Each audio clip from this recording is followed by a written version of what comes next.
On the day of the spring festival, my parents took me to catch the last bus back to our hometown. I burst into tears and insisted on getting off the bus. My parents had no choice but to take me off the bus. That night, the bus had a car accident. My parents were shocked. I was only 3 years old when I was abandoned, and I have some vague memories. I remember it was winter. My mother, who had always been unkind to me, suddenly held me with a smile and asked me if I wanted to go to the amusement park. I was really happy and followed my mother out. She even bought me a stick of candied haws, told me to wait for her at the entrance of the amusement park while she went to buy tickets. I waited and waited. By the time I finished the candied haws and it got dark, my mother still didn't come back. It was the coldest time of winter, and I was so cold that my limbs were numb. I was scared and cried out for my mother. Many people around pointed at me, but no one talked to me. I cried with tears, "Mom, where are you? I won't eat candied haws anymore, and I won't go to the amusement park either. Please don't abandon me." But there was no response. Strangely enough, even though I was only 3 years old, I vaguely realized that my mother didn't get lost. She abandoned me. My mother really hated me, even loathed me, because there was already an elder sister in the family, and I was another girl. My birth shattered my mother's dream of having a son. Since I was born, my mother treated me like an enemy, beating and scolding me frequently and often not allowing me to eat. I was so helpless, standing on the street. I didn't know what to do. I almost never had the chance to go out, and I didn't know the way home at all. Just as I was crying my heart out, a woman wearing a cotton coat hurried up and squatted down to hug me. She took off her coat and wrapped it around me. The cotton coat still carried her body temperature, and it was really warm. With snot and tears all over my face, I leaned into her arms and whispered, "Auntie, my mom doesn't want me anymore." At that time, my adoptive mother thought I was just a child talking nonsense. Full of indignation, she took me to the police station. They found my biological mother through my name, and she took me to my biological mother's house. "Your child was lost. How can you, as a parent, just sit at home?" My adoptive mother was a bit angry when she saw my biological mother slowly coming to open the door. My biological mother's first reaction when she saw me was to frown tightly and scold my adoptive mother. "Mind your own business. What does it have to do with you?" From this sentence, my adoptive mother knew that she had deliberately abandoned me. She had a quarrel with my biological mother. My biological mother refused to take me back. In a fit of anger, she simply said, "If you don't want such a good child, I'll raise her." After saying that, she picked me up and left. However, she was only in her 20s at that time. She already had a biological son at home, and she was worried that my adoptive father wouldn't agree when she brought me back. My adoptive father was indeed shocked at first, but when he saw me, his heart softened. He pushed me to the stove and fed me hot water, saying, "How did such a little child get frostbitten hands? It's really pitiful." He lowered his head and thought for a long time. Finally, he sighed and said, "Since we've brought her back, we can't throw her away again. Let me figure out a way to register her for a household registration." Because my biological mother wanted a son, she didn't register my household registration in the 3 years since I was born, so my adoptive father emptied his savings and borrowed some money from my grandmother. After paying the fine, I was registered in the household register. My original name was Stephanie, my biological father's name was Charles, and my biological mother's name was Fiona. Then I got a new name, Anna, because my parents hoped that I would be safe. The process of integrating into the new family went smoothly, since they didn't have a daughter in this life, and all the grandchildren were boys. My grandparents unexpectedly liked me, especially my grandmother. She said my round face made me look lucky and doted on me a lot.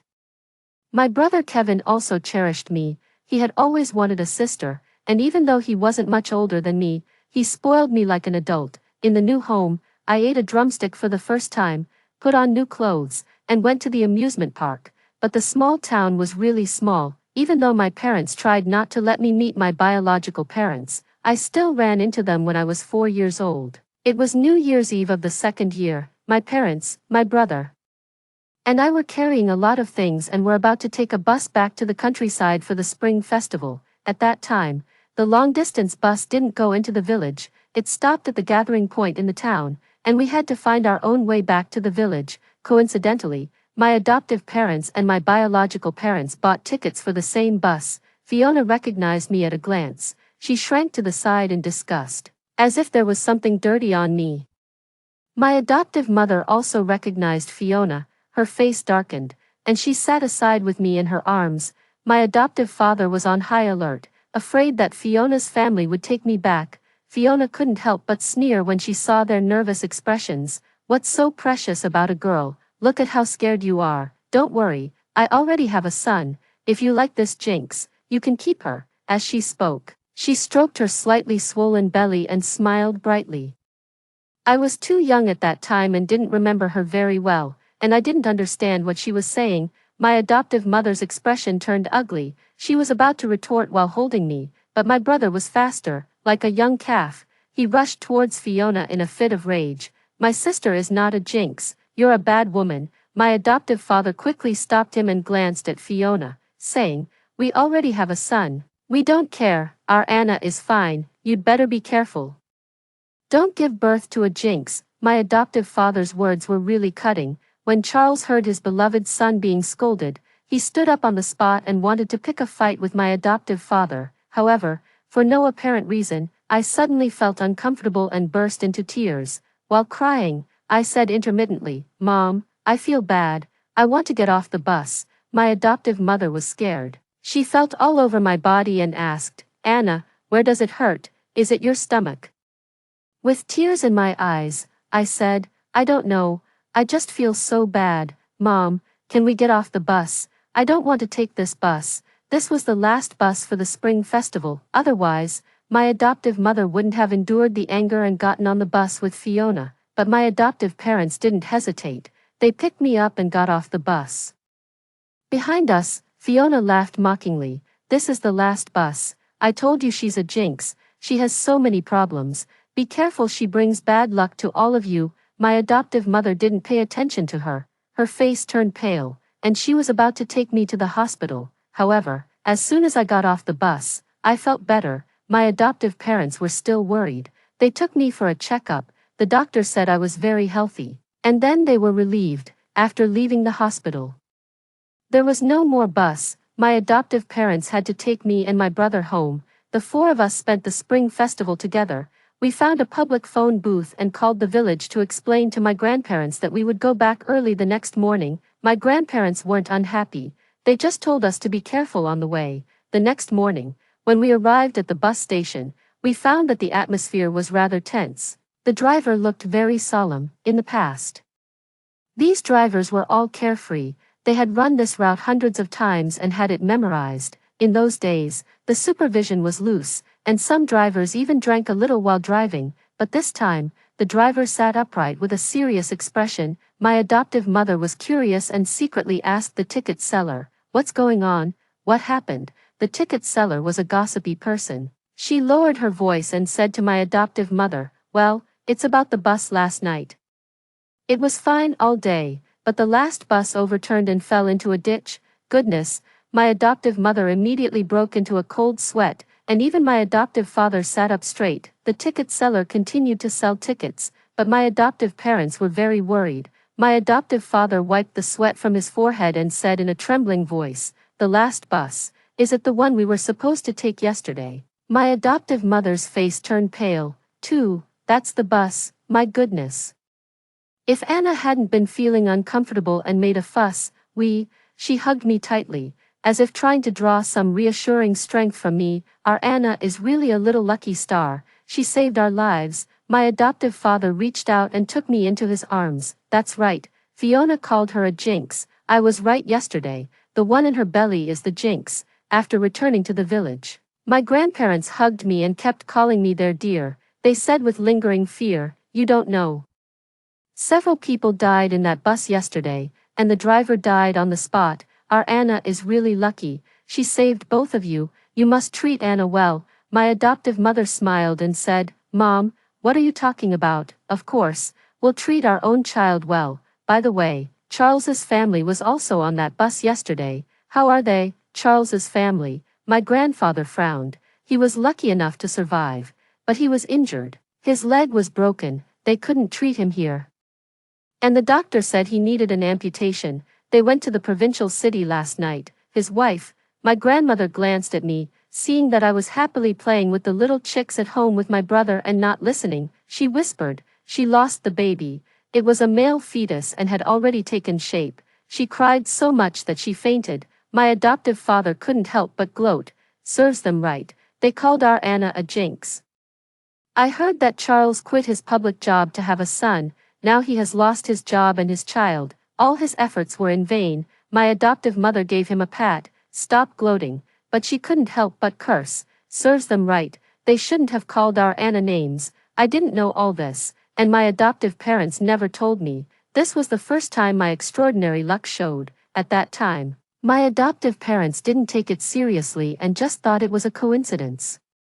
A series of things happened later, which confirmed that I was really a little lucky star in the family. After this narrow escape, my family's development became smoother and smoother. My parents partnered with friends to do business. It just so happened that those few years saw particularly good development. Before long, they established their own company. Our family's financial situation also improved. At that time, I was already in primary school, after school every day.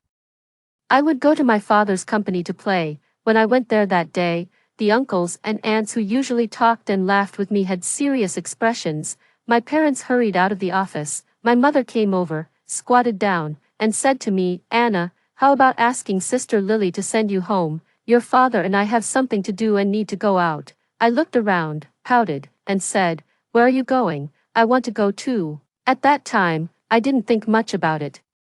I couldn't really describe how I felt, but I really wanted to go with them. I was usually very obedient. My mother was a bit taken aback when she heard me say that, but she still persuaded me. "Your father and I have something very important to do. Be good, Anna." "Okay." I lowered my head and didn't say anything, silently protesting. My father on the side was anxious and said, "There's not much time left. If Anna wants to go, let her come with us. But Anna, don't make a fuss when we get there.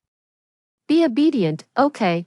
I nodded and happily got in the car with them. Later, I found out that it was a crucial time for our family's business. My parents were going to negotiate an important deal. If they could close the deal, the company's scale would reach a new level. If they couldn't, the capital chain might not hold up. This order wasn't a matter of life and death, but it was still very important, which is why my parents were in such a hurry. We arrived at the entrance of a tall building.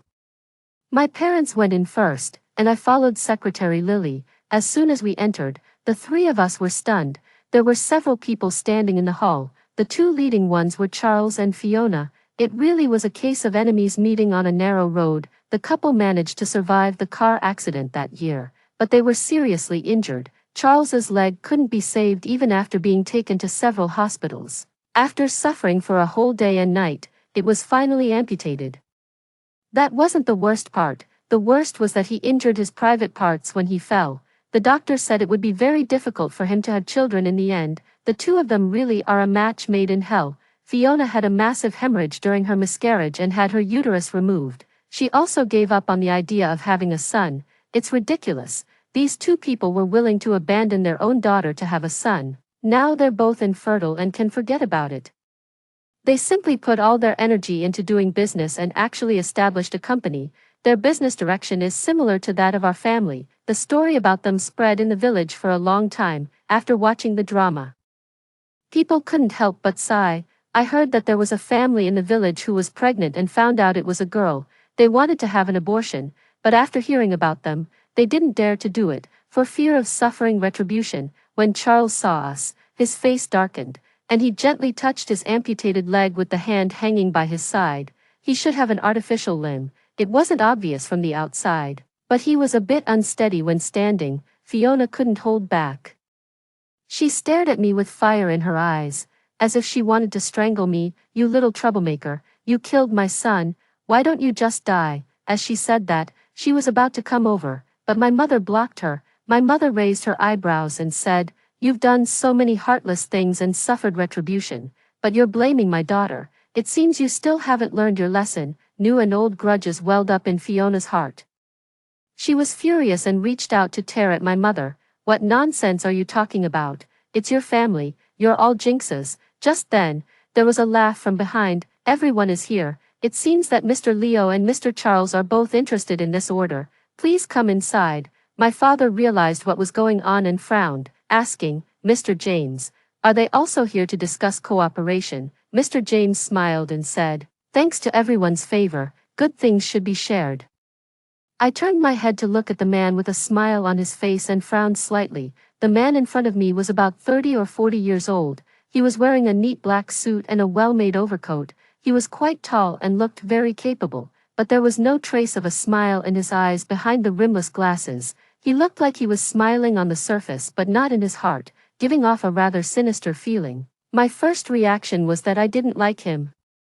But my father had told me to be obedient, so I obediently remained silent, merely tugging at the corner of my dad's coat. A group of people came to Mr. James' meeting room and sat down. As I was young and had little presence, they didn't kick me out and started talking right in front of me. You all know my reputation, Mr. James. If it weren't for the urgent need for money in our branch in the United States, I wouldn't have lowered the price like this. However, as for how to negotiate specifically, it depends on Mr. Charles and Mr. Leo. I understood that our family was competing with Charles's family for the same order. Mr. James called both of us here to make my father and Charles bid up the price. Charles gave my father a contemptuous look and said in a deep voice, Mr. James, good things come at a price. I understand that. I'm willing to increase the price by 5%. My father's expression changed, and he immediately said, I'll increase it by 8%. I looked at the man who was smiling like a fox. I felt uncomfortable for some reason and quietly asked Sister Lily beside me, Sister, who is this person? I think he looks like a bad guy. Secretary Lily was startled. She quickly covered my mouth, looked around to make sure no one was paying attention to me, and then bent down to whisper in my ear, this is Mr. James, a new upstart in our city. He just came here before the spring festival. His business is much bigger than ours. And he has a big company in the United States. Don't worry, he won't cheat us out of our money. He's done several deals with us before. The quality of his goods is very good, and he has a high reputation. I didn't fully understand what she said, but I knew she was praising Mr. James. However, I still didn't like him and even hated him a bit. I always felt that there was something indescribable in his eyes, as if he was a spectator looking at two clowns, with a sense of superiority and mockery. My father and Charles's bidding was already very intense. Mr. James simply let us take a break and discuss. After we left the room, my father and mother said anxiously, his goods are really good. Even if we increase the price by 30%, we can still make a profit in the current market, and if we get this order, we can open up the market in the provincial city, then we can go to the provincial city. My mother was a bit hesitant, but that will empty our family's savings. And we'll have to take out a loan. If something goes wrong, our family will be finished. I walked over, grabbed my father's hand, and shook it. Dad, don't do business with him, okay? I don't like this person. My father forced a smile to comfort me. Anna, be good. After the negotiation, Dad will take you to eat something delicious. Don't make a fuss for now. Obviously, he thought I was just a child being impatient and making a fuss. I wanted to say more, but he called Secretary Lily to take me to play on the side. I knew he wouldn't believe me, so I followed Secretary Lily and sulked in silence. After discussing for a while, my parents finally made up their minds. Let's go for it. If we win this, we'll make a fortune. Mr. James hasn't had any problems with his previous deals. There's no reason for us to have problems either. When we entered the conference room again, Charles also seemed to have made a decision and kept bidding against my father. 10%, 15%. My father gritted his teeth and said, I'll increase it by 18%. Charles sneered and chased after him, 20%. By then, our family's profit margin had been greatly compressed. My father's face turned pale. He glanced at my mother and then said resolutely, I'll increase it by 25%. What do you think, Mr. James? This price is unprecedented. Mr. James held his chin with both hands and smiled without saying a word. 30%. Charles spoke up. He looked at my father expressionlessly, with a trace of hatred in his eyes. Obviously, what happened that year made him and Fiona hate our family. For such people, seeing others safe and sound is more unhappy than suffering misfortune themselves. They will blame everything they've endured on others and find an outlet for their anger. My father broke into a cold sweat on his forehead. He glanced at my mother and then was about to speak again. Just then, I spoke up. I frowned and said, Dad, Don't do business with this person, I hate him." My father's words caught in his throat, and he turned to look at me in shock. For a moment, the conference room was so quiet that you could hear a pin drop. Everyone's eyes were on me. "What are you talking about, Anna?" After the shock, my mother came to her senses, quickly ran over to cover my mouth, and apologized to Mr. James with a smile. "The child doesn't know any better, please don't take it to heart." Fiona seized the opportunity and immediately laughed mockingly. "What kind of important occasion is this? Your family's little. You dare to talk nonsense. Don't you educate your child at all?" "This was an insult to my upbringing," Charles said. "Yeah, Mr. Leo, children don't just talk nonsense. Did you say something in private that she heard?" "You're being a bit." He glanced at Mr. James and smiled. "It's too disrespectful." These words were really cutting. The smile on Mr. James's face also faded. My father quickly explained, "No, Mr. James, how could I? The child is just speaking without thinking. I'm not talking nonsense." I argued loudly. "I really don't like him, Dad. Don't be deceived by him. In business, the word deceive is a serious accusation." Mr. James's expression completely fell. He said coldly, "Since your daughter has spoken up, it's meaningless for me to force the issue. Mr. Charles, I'll give you this order. We'll sign the contract later. Mr. Leo, since we have different paths, I won't see you out." After saying that, he stood up to see us off. No matter how my father explained, he wouldn't listen and simply signed the contract with Charles. After signing the contract, Charles looked at my father mockingly and said triumphantly, "Mr. Leo, it's thanks to your good daughter, otherwise I wouldn't have this opportunity." "Thank you." My father looked ashen-faced. "Yeah, I told you before, this is a jinx. She only brings harm. You were so stubborn and kept this troublemaker at home. Now you're in trouble." Fiona finally had a chance to vent her anger and became more and more impolite. "Mr. Leo, we'll accept this order. It's a pity. I'm afraid we won't have the chance to meet again when we go to the provincial city." Charles paused and smiled maliciously. "I'm afraid your capital chain won't hold up, Lulay. You were lucky to survive that time. You'll suffer in the future." Fiona stared at me hatefully. "This little brat will kill you all sooner or later. I'm waiting for that day." My parents didn't have the energy to argue anymore. They left with ugly expression. As soon as we went out, my mother couldn't help but scold me. "Anna, what did I tell you before we came? You promised me to be good." I felt wronged. I wasn't being naughty. "I really don't like him." My father sighed and tried to smooth things over. "Forget it, Anna might not be wrong. When she said she wasn't feeling well that time, she saved our lives." But he couldn't continue. "Mr. James has always had a good reputation and a large business. There shouldn't be any problems with this order no matter how you look at it." In the following few days, the atmosphere at home was rather gloomy. Because we didn't get that batch of goods, our market supply couldn't keep up. And our capital chain was on the verge of breaking. My parents begged everyone they knew and finally managed to get a loan, barely managing to hold on. On the other hand, the Charles family was in a happy mood. They even gave every employee a bonus. When we went back to the village, we clearly noticed that more and more people were flattering the Charles family.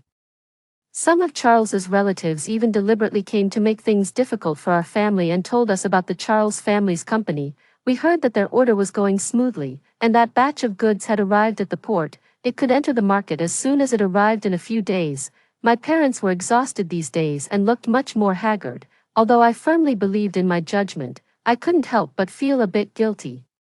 When I went to the company and saw my father's eyes were full of bloodshot, I couldn't help but go over and whisper, "Dad, did I do something wrong?" My father didn't say anything. He squatted down and stroked my head. His expression was tired but full of love. "It's okay, Anna, don't worry about family matters. But you have to listen to your parents in the future and don't do this again." Secretary Lily beside us shook her head and sighed. "Mr. Leo, you should go and rest. You still have to negotiate business later. You haven't had a rest for several days because of getting that loan." The HR frowned. "But Mr. Leo, we can't even pay the salaries next month. I'm afraid if this goes on, it's okay." My father waved his hand, his voice hoarse. "I'll go to the bank again this afternoon. A living person won't be choked to death by urine." Just then, the door was suddenly pushed open, and the sales manager's face appeared outside. He looked anxious. Not even bothering to wipe the sweat off his head, He was out of breath from running in a hurry. My father was taken aback. What's going on? Then his expression changed. What's happened now? Is it the Charles family or the bank? The sales manager was panting so hard that he could barely speak clearly. It's the Charles family. My father stood up, his expression serious. What's wrong with the Charles family? Are they trying to trip us up? No, no. The sales manager waved his hands in a hurry. After catching his breath, his eyes shone with excitement. Mr. Leo, the young lady is amazing. That James is really a liar. The Charles family is looking for him now. They're going crazy. My father was shocked. For a moment, everyone was too stunned to speak. The sales manager finally stood up, wiped the sweat off his forehead, and said excitedly, "It's true. The batch of goods was supposed to arrive at the port last month. But James kept delaying. He said the process was underway one day and that there was a problem with the customs and we had to wait the next day. Charles kept waiting. Guess what happened?" My father said anxiously. "Tell me quickly." The sales manager scratched his head sheepishly. "Well, that James ran away a few days ago. At first, Charles didn't know. Later, he went to his company to look for him, but the place was empty, and there was nothing left. Later, Charles asked someone to check that company in the United States. When they went to the tax bureau, they found out that it was just a shell company, registered specifically to deceive people. He kept changing places. He's long gone. He's a professional liar. I heard he's deceived people several times in the South, and his reputation is really bad. We in the North didn't know because we're so far away. That's why we almost fell for it." The HR was shocked. That order was worth more than 18 million. He emptied the Charles family's savings. How could they just let it go? What can they do? The sales manager winked. He's so unlucky. The liar and his company are both gone. He might have even reached the other side of the earth by now. Where can Charles find him? I heard that they can't even pay their employees' salaries now. The employees are going to the warehouse to take things as payment. It's all in chaos. The bank also came to ask for the loan. If they don't pay it back, the bank will mortgage their house. Other companies that they owe goods to also came to ask for the goods. The place is as crowded as a market. I almost got crushed. It turned out that he had gone to spy on the enemy. No wonder he was so tired. Several adults looked at each other, and they all saw the shock in each other's eyes. Just now, we were feeling bad about not getting that order. How could things take such a sudden turn? I think our young lady is really amazing. She could tell he was a liar at first sight. Anna, my father turned to me, his expression incredulous. How did you know he was a liar? I thought for a while. His eyes were hateful. He looked at you guys like you were fools. My father was speechless, but after a moment, he became happy. He waved his hand cheerfully. "Come on, I'm happy today. I'll give everyone a day off, and we'll go and see the commotion."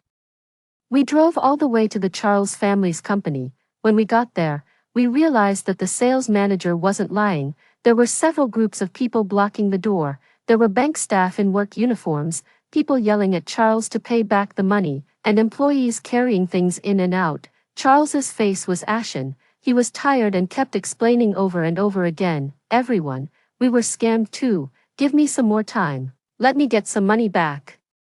I'll pay you back as soon as I have the money." Bullshit. A bald man with a face full of flesh spat. "You were scammed, but it's not our fault. That batch of goods was 30% cheaper than the market price. Even a fool could tell there was something wrong." Mr. Leo also went to see it. "He didn't buy it. With your brain, you shouldn't be in business. You might as well take out the money now. We're all waiting to go home for the spring festival." "Yeah.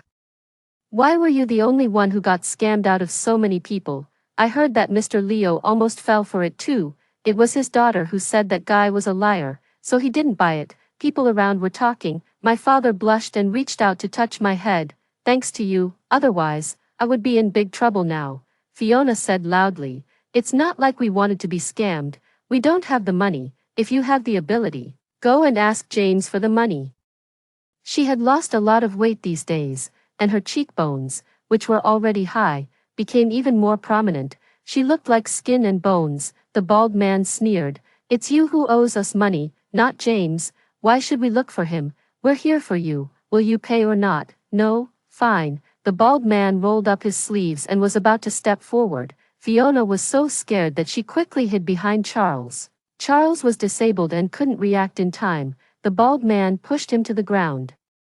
After kicking him a few times, several people stepped forward and pushed him around. His artificial limb fell off in the chaos. He couldn't get up with only one leg and lay on the ground, covered in dust and looking very dispirited. I heard him let out a shrill scream and pound the ground with his fists until they bled, not holding back at all. Sigh, my father was soft-hearted and couldn't bear to watch anymore. 18 million. I guess they borrowed a lot of money.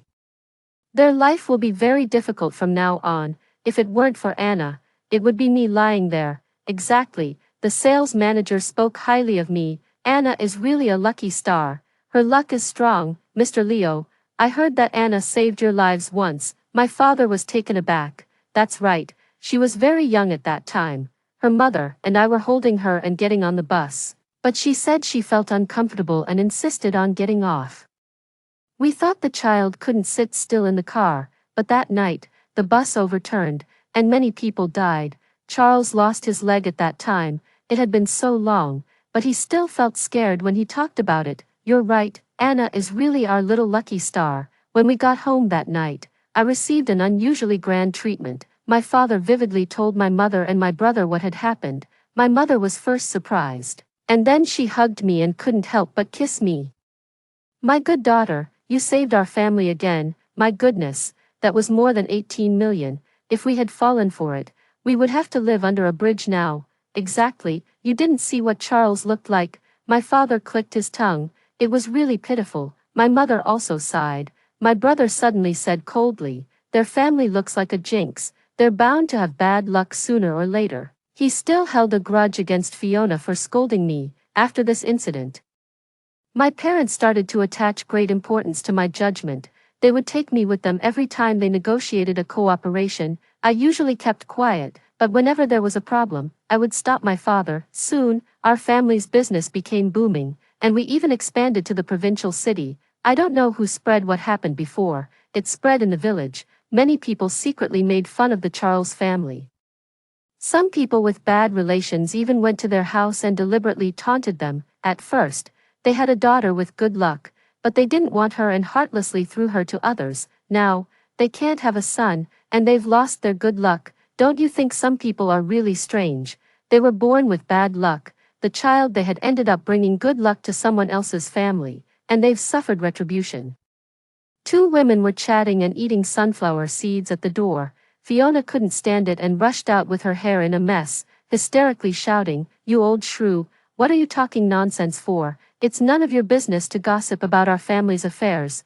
What are you so anxious about?" The woman said unhurriedly with a smile. "I wasn't talking about you. Why are you getting so worked up?" Fiona saw me passing by. She originally wanted to scold me, but she suddenly stopped. She didn't scold me as she used to. Instead, she looked at me with a complicated expression. I was a bit scared and quickly ran back. We thought the Charles family would calm down after these two incidents, but unexpectedly, the night before I started school, our whole family was sitting on the sofa watching TV. When we changed the channel, we suddenly saw Fiona. It was our local TV station, and the program was rather rustic. Our family didn't like to watch it. My mother suddenly sat up straight. Was that? Obviously, we all saw it. After looking at each other, we quickly tuned back. Fiona on the TV was crying hysterically, but there were no tears. "My child," she shouted loudly, "my child who was lost for 12 years. She's my biological daughter. She was abducted by others, and they refused to give her back. Why is my life so miserable?" Charles was also silent beside her, looking sad. The host felt sorry for them and introduced to the camera. Mary said that her child was abducted when she was 3. She just found her recently, but the people who abducted the child refused to give her back. They even instigated the child to say that we threw her away. What kind of tragedy caused this mother-daughter separation for so many years? Let's listen to what Mary has to say. Fiona couldn't wait to take the microphone. "When my daughter was 3, I took her to the amusement park. But when I went to buy a candied haw, the child was gone. I've been looking for her all these years, but I couldn't find her. A daughter is the flesh and blood of her mother. I couldn't eat or sleep well. I kept thinking about my child. She was so good at acting and crying that the host was touched. Only my parents were fuming with anger. Even my mother, who had good manners, couldn't help but curse. She's so shameless. How dare she say that, afraid that it would affect my mood. My parents held back their anger and asked my brother to take me back to my room and not watch this. Unexpectedly, when I was at school the next day, the teacher called me out. There were a lot of people in the office, and reporters from the local TV station were also there. As soon as Fiona saw me, she cried and rushed towards me. My child, my daughter. I was taken aback and then dodged her in disgust. I already have a mother. Stay away from me, look. A trace of disgust flashed in Fiona's eyes, and she said loudly, "It's that group of human traffickers who turned her into this. They're preventing us from recognizing each other." I was furious. "Who are you calling human traffickers? You clearly threw me away because I was a girl. My mother picked me up." "You're lying." Everyone looked at Fiona. She was stunned, and Charles beside her spoke up. He looked at me, his eyes full of disgusting pretense, and said in a low voice, "Child, they must have told you that. We're your biological parents. Which parents in the world don't love their children? Don't be deceived by them." "Yeah," even the host disagreed. "Child, you're being too unreasonable. There's no such thing as a bad parent. How can you listen to what the human traffickers say? You're treating the enemy as your own family." I was so angry that I tried my best to refute, but no one listened to me. Fiona's voice drowned mine out. She kept shouting. The office door wasn't closed, and many classmates outside were watching the scene, looking at her vulgar appearance and blushing face. I felt so ashamed. I was persuaded for a long time that day. No one believed me. I cried and went out feeling wronged. Secretary Lily, who came to pick me up, was so scared that she quickly sent me home. My parents were so angry when they heard what happened today that they were shaking. They never expected these two people to be so vicious that they would target a child like me. I don't know what means the Charles family used. The interview today was quickly spread in the news. The news spread all over our small city. It even spread online. Some busybodies posted the video on TikTok. Soon, it gained a lot of traffic and even made it to the trending list. The video was edited in a tricky way. The contrast between Fiona's crying and my indifference was very strong. They were described as poor parents who had lost their child, looking extremely pitiful. Netizens were furious and started scolding. "Human traffickers deserve to die. They should be sentenced to death. Look at how this mother is crying. If my child was abducted for so long, my heart would be broken. The child is so heartless. She's so cold to her biological mother. It would be better not to have such a child. She must have been brainwashed." The human traffickers definitely said something bad about her biological parents to keep her. We tried to defend ourselves, but no one believed us, and the comments didn't even stir up the slightest wave. Our home phone number was leaked by someone we didn't know, and my parents received harassing phone calls and curse text messages every day. The company's office phone was also constantly ringing off the hook. Many bosses who didn't know the truth terminated their cooperation with my father. This incident almost ruined our lives. At first, we thought that once the hype died down, things would get better, but it seemed that the Charles family had no intention of letting us go, and the hype kept getting more and more intense. They swaggered to our house and wanted to take me away. "This is our child. You're the ones being shameless and stealing our child." Fiona laughed triumphantly. "If you don't hand over the child, I'll make you lose everything and be disgraced." My father's face turned livid, and he couldn't help but curse. "Bullshit, you were the ones who disliked Anna because she was a girl. Do you have any shame?" Charles gave a sneer and lit a cigarette. "Mr. Leo, it doesn't matter what you say now, but Anna is indeed our child. We wronged the child before. It doesn't matter. We can make up for it later. It's not right for you to keep someone else's child. Go to hell," my father said and was about to rush forward, but my mother stopped him. She pointed at Charles and cursed. "Don't think I don't know what you're up to. If you want to take Anna away, you'll have to step over my dead body." "Fine, you have guts." Charles gave her a thumbs up and spat on the ground. "I'll see how you die, with all the spit from everyone. They can drown you." There were few newsworthy things in the small city, and the heat of this incident wouldn't subside. People started blocking the entrance of my father's company. Some brought wreaths, and some blocked the door, scolding everyone they saw. We approached the program team to clarify the situation, but the program team didn't want to give up the hype and kept evading us. We got an explanation video from an insider, but we were called liars and cursed to die a bad death. The initial program was so popular that everyone believed Fiona's words. Just when we were almost desperate, a video suddenly appeared online. It was a chat record between Fiona and Charles. And it seemed to be recorded by the surveillance camera in their house. In the video, Fiona and Charles were sitting on the sofa chatting. Fiona was filing her toenails and said impatiently, "This little brat really has some tricks. Guess what? I asked someone to do divination. She has an extremely good fortune. She can bring good luck to the family at home. And if she gets married, she can bring good luck to her husband. If she's alone, she can bring good luck to herself, anyway. She has an extremely rare and good horoscope. What bad luck." She took the good horoscope that should have been my son's. She gritted her teeth in hatred. If we could still have children, how could she have a chance? Charles frowned. Enough, what's the use of saying these things now? The important thing is to figure out how to get her back. She's really strange. Why did you throw her away in the first place? It would have been better to keep her and get the betrothal gifts. This is even better. Fiona gave him a glare. We don't have to raise her. We can just take advantage of the situation. Then we can make her serve us for the rest of her life to pay off the debt. This little brat doesn't even recognize her biological parents. She doesn't think about the fact that if it weren't for us, she wouldn't even be here. She's such an ungrateful wretch. Fine, Charles extinguished the cigarette, but I'll invite that host to dinner later. He's really greedy. He wants us to pay more money. Just wait, I'll report him after the program airs. The video had a clear picture, and the expressions on their faces were vivid. For a moment, this matter with so many twists and turns soared in popularity and even made it to the trending list. Hashtag abduction scam. Hashtag Fiona Charles. Hashtag liar couple. The netizens who had been fooled were furious and started scolding with their keyboards. Damn, these two scumbags are so shameless. They're really liars.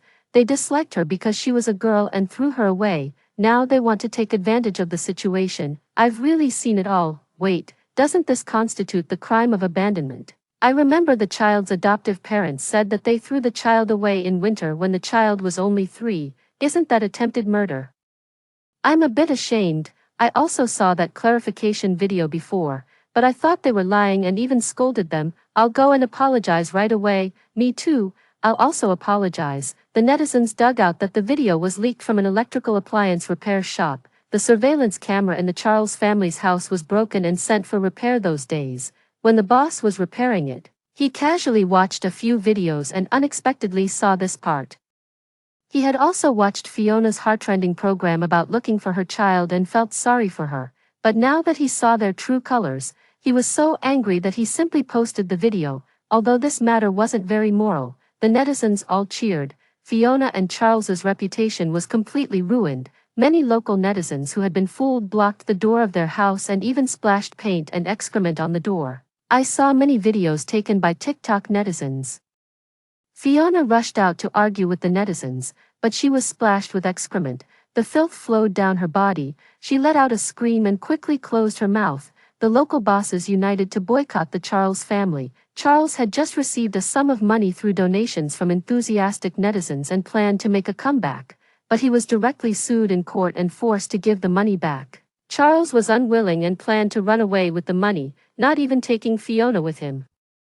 As a result, he was in such a hurry to run away and was so guilty that he ran a red light when crossing the street and was directly hit by a car and sent flying. Well, he lost his other leg and could only lie in bed. Fiona, who was supposed to take care of him, was so angry that he ran away with the money that she simply left him alone to die in bed. We thought that was already bad enough. But then some netizens called the police and reported that they had abandoned the child, according to the law. Since there was no surveillance and no evidence for what happened back then, it was generally difficult to convict them, but this matter had caused such a stir, and the netizens were so emotional. Moreover, these two people had directly confessed their crimes. The police checked the police report from that year and found that the two of them hadn't reported the child's disappearance and hadn't looked for her at all. It was clearly an act of abandonment. Many people in the village could also testify, with both human testimony and physical evidence. Neither of them could escape, and they were both sentenced to 3 years in prison. The next time we saw this couple was during the court session. My parents took me with them. When Fiona saw me, her eyes lit up. "Little Anna, I'm your mother, your biological mother. How could you bear to see me being sentenced? Anna, say something. Seeing that I was silent, her expression twisted. Are you dumb? Speak up, say that you were abducted, say it, I said coldly. It was you who threw me away, you still don't repent, you deserve to spend the rest of your life in prison. Fiona flew into a rage and blurted out, what did you say, you little brat? If I had known you were such a jinx, I should have drowned you in the toilet when you were born. Silence, the judge frowned, and Fiona reluctantly shut up. Charles on the side also hung his head. He had long lost the high spirits he had when he successfully negotiated the deal. His face was ashen, and his expression was gloomy. He looked up at me and wanted to say something, but in the end, he didn't say anything. Probably he knew it was useless to say anything. When we got home, my parents seemed worried about my mood and kept trying to make me happy. Let's go to the aquarium, and then we can go eat something delicious. Okay, I smiled brightly. Okay, after a while. My mother looked at my face cautiously and asked, Anna, what do you think? Is Mom good? Maybe it was because so many things had happened these days. There was so much information on the internet, and there were so many people gossiping in my ear. My mother was a bit worried. She continued, will you hate Mom? Do you think Mom is too bad for sending your biological parents to prison? I shook my head. No, you are my real mother. My mother was taken aback. Then her eyes showed a complicated expression, and a smile couldn't help but appear on her lips. The worry between her eyebrows gradually dissipated. You little sly one, she smiled and poked my forehead. You only know how to say sweet words. I chuckled. I was telling the truth. Since the day when I was 3 years old and she wrapped her cotton coat around me, she became my mother. From that moment on, the blood ties of the past were completely cut off, and we had a new bond. If someone gave birth to a child but didn't raise it, cutting off a finger might be a form of repayment. If someone gave birth to and raised a child, even losing one's head might not be enough to repay. If someone raised a child they didn't give birth to, it's extremely difficult to repay them in 100 lifetimes. On that cold street, she, who was in her 20s, got off her bicycle in a hurry and took off her coat for me. From that moment on, I had a mother, after hearing the story above. What are your thoughts? Feel free to share your opinions in the comments section. Looking forward to hearing from you. If you liked this story, don't forget to like it, share it, and subscribe to my channel. See you next time.